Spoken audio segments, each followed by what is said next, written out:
the Daf is a project of the Grand Woodlands Shul and is presented by Rabbi Yitzchak Landa. Find us on YouTube or subscribe to daily emails by emailing drivethedaf@gmail.com. Shabbos Daf Kuf Chaf Vav takes us to the end of Perek Kol HaKelim. Just before the end we have a Mishnah.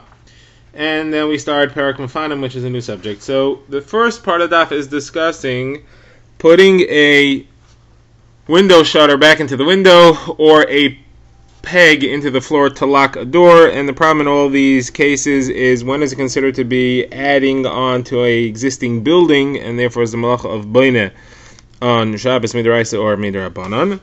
The Gemara is going to refer back to the Mishnah, which we'd seen previously on the subject, try to figure out what exactly the levels of this machlokas are. And then the next Mishnah talks about kalim, lids of pots, whether or not they require handles to be useful or not. Then we start Perek Mefanim, which is a totally different subject, and that is clearing out a storage room. Are you allowed to clear out a storage room on Shabbos, and what the potential concerns are there? Okay, so first of all, we had seen a Mishnah previously that had machlekes between Rabbi Elazar and a unnamed Tana, the Chachamim, Rabbi Elazar and the Chachamim, no specific name, about putting a window shutter into the window. So in the days of Chazal, of course, the windows were just a hole in the wall, and the shutter was a plank of wood that they stuck into the hole. And the question is, are you allowed to stick it in on Shabbos? What's the issue? The issue is that you are adding on to a building. You're connecting something to an existing structure. That could be the malacha of building on Shabbos. So we've seen that Rabbi Elazar said as long as it's tied and hanging, it's okay. It means you need two things. You need that the shutter is tied by a rope to the wall, and that the shutter is not dragging on the ground. It's actually hanging on the rope in the air. And the Chachamim say, no, either way it's okay. So the Gemara is going to here right away try to figure out, what do you mean either way it's okay? What does that mean either way? You don't need either of those two factors, not tied, not hanging. What does it mean? So the Gemara is going to identify now three levels of this halacha. Okay? The one thing which we're not going to discuss is bringing a random piece of wood and sticking it in the hole. That's for sure forbidden because you're adding onto the building. The three levels are as follows. What do you need to do to make it permitted to put the shutter into the window? The lowest possible thing you could do, what we'll call level 3, is that it's just prepared. It has never been used before. It's not tied. It's not connected. It's there, and you've said, okay, this is my shutter, and I will use it to close the window. So it's prepared for that function. A level above that is where it's actually tied to the wall, but it's lying on the ground. And there it looks somewhat like you're building. You are taking a piece of wood off the floor and sticking it in the wall, but it is tied. A level higher than that is where it's tied and hanging, and that's what Rabbi Elazar said is the only case which is permitted. So the question is, what did the Rabbanan permit? Is it level 2 where it's tied but it's dragging on the floor, it's not hanging, or is it level 3 where it's just prepared? There is no thought that anybody would permit a random piece of wood. So now the Gemara has one approach here. Rabbi Abba, name of Kahana, says that the Rabbanan permitted level 3. All they required is that it's prepared, it doesn't have to be tied or hanging. So the Gemara says, how do you know that? And Rabbi Bar Chana said something in the name of Yechon, which seems to indicate otherwise. That he said that the same machlokes which applies here applies in a different discussion, and that's about a peg that you use to lock the door. You would stick the peg in the floor right in front of the door, and that would lock the door. And of course that's the same problem because it looks like you're building something. You're connecting it to the ground. So in what case is that permitted? And again, we had the same three levels. The peg could either be hanging, or it could be tied and dragging, or it could be just prepared. And over there we had an unnamed opinion, and Rabbi Yehuda. Rabbi Yehuda had said that it is an Issur D'Rabbanan if it is just prepared. If it's the third level. If it is the second or the first level where it's hanging, whether it's dragging or it is suspended, that is permitted. That was Rabbi Yehuda's opinion. The Tanna Kama was one level higher. He said, no. If it's just prepared, that's an Issur D'Oraisa. If it's dragging on the ground but it's tied, it's an Issur D'Rabbanan, and therefore you're only allowed to do it in the Beis HaMikdash where there are no Issur D'Rabbanan. You're not allowed to do it anywhere else. If it is actually hanging, then it is permitted. And we said that is the same machlokes as here, and Rabbi Yochanan said that this Tanna Kama is Rabbi Elazar. So if the Tanna Kama is Rabbi Elazar, that would seem to indicate that the Chachamim in our Mishnah who argue on Rabbi Elazar is the same Rabbi Yehuda from this Mishnah and Brisa. And therefore, Rabbi Yehuda would seem to be saying that if it's just lying on the ground and it's just prepared, it's an Issur D'Rabbanan. That would mean that our Chachamim here, who we're now claiming based on Rabbi Yochanan, is really Rabbi Yehuda, when they say it's permitted, they're not talking about where it's just lying there. Lying there is a necessary button. It's only permitted if it's tied at least to the wall, even though it is lying on the ground or it's dragging on the ground. So Gemara says that Rav Abba responded and he said, I don't think that this Tanakama is Rabbi Yehuda, this Tanakama is Rav Shimon ben Gamliel. And there's a different brisa with a different statement of Rav Shimon ben Gamliel, and it's about a different case, which is referring to a reed. You have a reed that you use to open a door or to lock the door.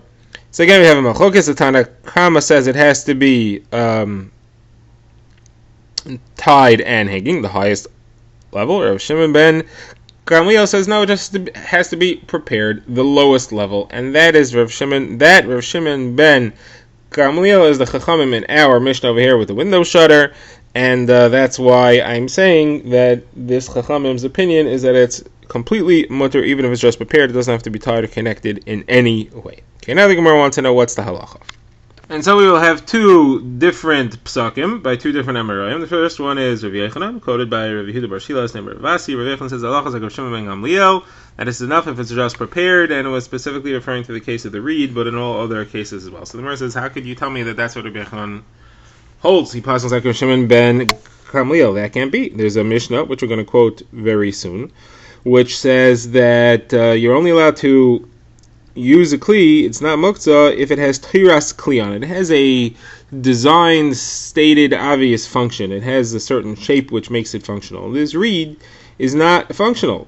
And if you'll tell me, well, maybe this reed is functional, it can't be, because this Rav Shimon ben Gamliel, who Rav Yechanan is supposedly paskening like, said clearly in a different brisa that it doesn't have to be functional, because he talked about branches that you cut off a palm tree and you want to sit on them. He says you don't have to do anything to them. You don't have to make them into a functional chair. You just sit on them.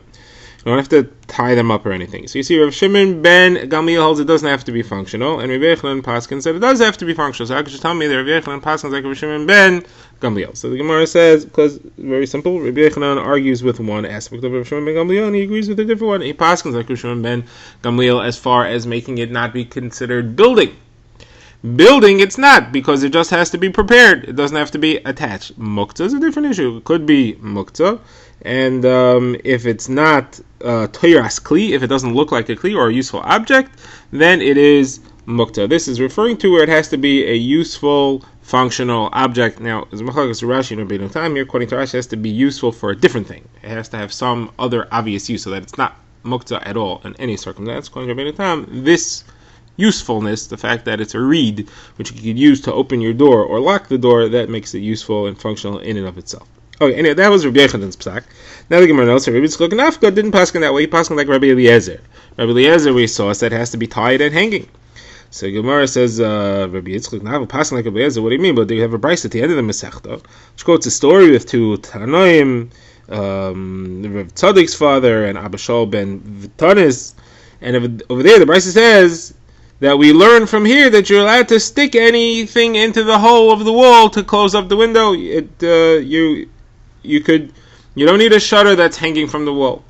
So it's not like Rabbi Eliezer. So how could Rabbi Yisrael have to paskin like him? So Abaye says, what do you mean? Why? That brisa goes like the Rabbanon. Why should Rabbi Yitzchak Nafka have to paskin like that brisa? He holds like Rabbi Eliezer. Where do you see a proof from that brisa? Not like... Where do you see a proof from that brisa that halacha is not like Rabbi Eliezer? That brisa disagrees with Rabbi Eliezer. Abai says, oh, maybe your proof is because that's a stam. It's just said without a name. It just said that this is how he hold. Well, guess what? This statement here is also with a stam. We also had a brisa here with a stam that argued on Rabbi Eliezer. And Rabbi Eliezer's opinion himself is also brought as a stam. So you have a stam all over the place. Each one is brought as a stam. Just because it's quoted without a name there doesn't mean that's the halacha. So the Gemara says, no, the problem is not that. The problem is that he did a maisa. He did an action that way, and he paskin that way, halacha l'maisa. That's why it's an issue, and that's why it's a proof this cannot be the actual halacha. Okay, we now begin the next Mishnah, which is actually the Mishnah which was just quoted about lids of various different things. And the Mishnah says as follows. A lid for a hole in the ground certainly has to have a handle. If it doesn't have a handle, then it looks like it's meant to be left there permanently, and it's building. It's attached to the ground. It's meant to be part of the ground to cover the hole. So therefore, it is certainly forbidden to use the lid. It's certainly muktzah unless it has a handle, which shows that it's meant to be taken on and off the hole, and it's not permanent. Now, what about lids of kalim? So the Tanna Kamma says that also has to have a handle, and Rabbi says it doesn't have to have a handle. So Gemara here quotes Rav Yehuda Bar Shila in the name of Rav Azi and Rav Yochanan. It says that there are 3 types of kalim actually, and this machlokes is about the middle type of kalim. If it's a hole in the ground, everybody agrees it has to have a lid, otherwise it looks like building. If it's a pot, a regular movable pot, everybody agrees it doesn't have to have a handle. It looks like a lid of a pot. It's a kli. No way is that an issue. The question is, we have a kli whose function is to be connected to the ground. The way you use it is by cementing it to the ground. Do we then say that it's like the ground, or do we say no, it's still a kli? That is the case of the machlokes. According to a second lashon, we actually specified what type of kli is that. That's an oven. An oven was used by cementing it to the ground, like we saw in the daf yesterday, and therefore that's the case where it has to where it's a machlokes whether or not it has to have a handle. In order for it to be clear that you're not building the lid onto the ground by placing it there permanently by placing it on the oven, which is fixed to the ground. This is the end of Perek Kol HaKelim. Now we start Perek Mefanim. Perek Mefanim is about clearing out items from a storehouse in Oitzer. Now there's 2 potential issues here with moving things out of a storehouse. One of them is that it's tircha, it's a lot of extra work. You're not supposed to work hard on Shabbos or on Yom Tov. Another one is that if you clear out the storehouse and you see it's empty, you may notice the floor is uneven, it had heavy weights in it, and you may accidentally forget yourself and come to smooth out the floor. We don't want that to happen, and therefore we don't want you to totally clear a warehouse out. Now there's another potential issue which will come up later, and that is, should you start clearing from a warehouse in the first place, a warehouse which has never been broken into before, should you start taking things out of there in the first place? There would be muktzah, because this entire storehouse was never open, so it would be set aside in your head, and you wouldn't think of it as being something useful on Shabbos, and therefore it was muktzah in the beginning of a Shabbos, and would stay muktzah the entire Shabbos. Okay, so we have actually 3 issues here, and now let's see what the Mishnah says. So first of all, the Mishnah discusses the halacha of clearing, and then it refers to what items you're actually allowed to move, and which are muktzah, and therefore you shouldn't move them at all. So the first thing is as follows. The Mishnah says a somewhat difficult statement to interpret, and the Gemara will explain it. It says you're allowed to clear out 4 and 5 boxes from the storehouse of straw or grain for guests, or in order to make place for people to sit and learn. Okay, so you have 2 very important reasons here: for guests or in order for people to sit and learn, and you're allowed to move 4 and 5. Then the Mishnah says, but you should not empty the storehouse. Now, what are you allowed to move? And here it's a question of muktzah. So you're allowed to move anything that's functional, and something might be considered not functional if it is either usher to eat, or if it is not edible without being cooked, which you can't do on Shabbos. So on the list is as follows. You're allowed to move truma to hayra, because you could feed that to the animal of a kohen, even though the kohen himself can't eat it. You're allowed to move demai, which you're allowed to eat under certain circumstances. Aniyim are allowed to eat it. You're allowed to move meiser rishon that has already had truma gedayla taken off because it's permitted for a Levi. Yisrael also. Meiser sheni, you're allowed to move hektish, things which were consecrated to the Beis HaMikdash that have already been redeemed back. You're allowed to move tormus, the type of bean that's dried out. You're allowed to. That's food that you could feed to your goats. Now you cannot move grain which has not had truma removed from it, because that's forbidden. Meiser which hasn't had truma taken from that. Meiser sheni which was not redeemed. Before we were referring to Meiser sheni which was redeemed. Something which was hektish, consecrated, which was not redeemed. And a number of things which are not edible, such as luf, which is a type of bean that is not edible unless it's cooked. Mustard beans. Shimon ben Gamliel allows luf because you could feed it to ravens, should you happen to have pet ravens, or even if you don't. Now it says bundles of straw and bundles of wood and bundles of zeradim. Rashi translates zeradim as types of reeds that are edible when they're soft. So here it depends. If you set it aside for your animals to eat, then you're allowed to, and if not, you're not allowed to move them. Okay, that's the end of the Mishnah. Now the Gemara wants to know, what does this expression mean, 4 and 5? What's 4 or 5? Either 4 or 5. What's 4 and 5? So a few approaches. Rav Chisda says it means 4 of 5. If you have 5 boxes in the store, so you're allowed to take out 4 of them, you're not allowed to empty the whole thing out. So the Gemara says, well, then what does the next line mean? That says you're not allowed to clear the storage house completely. So that means, the Gemara says, that you're not allowed to start taking the first things out of the storage house. it doesn't explicitly say you're not allowed to clear the Eitzer completely. It says you're not allowed to clear it. The clearing means you're not allowed to clear anything.